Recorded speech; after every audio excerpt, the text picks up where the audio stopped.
Est-ce que tu peux nous présenter un peu justement cette vision pricing, vos objectifs quand vous avez décidé de sélectionner Pricing Hub et un peu comment c'est, voilà, quels ont été vos grands objectifs?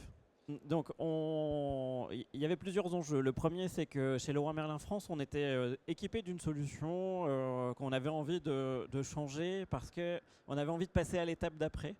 On était très orienté sur l'alignement tarifaire, comme on a pu en parler juste avant, et on avait envie d'aller plus loin, de commencer à travailler sur de l'élasticité, travailler sur de l'algorithmie, etc. Et la solution qu'on avait ne nous apportait pas toute cette partie-là. En parallèle de ça, il y a aussi tout un enjeu autour de...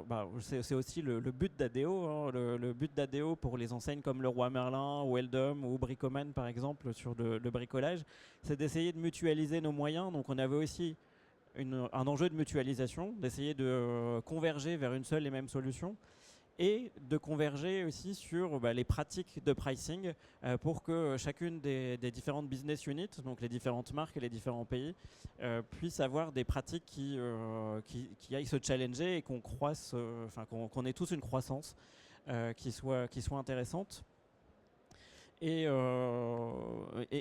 même si on avait une certaine maturité, il y a aussi un effet conjoncturel qui est aussi super intéressant pour nous parce que on a vécu le Covid avec un boom sur le marché du bricolage, tout s'est bien passé, tout le monde s'est reconcentré sur sa maison, etc. Et là, depuis quelques mois, et particulièrement en cette période, le pricing a un rôle critique. On est donc du coup très, très regardé.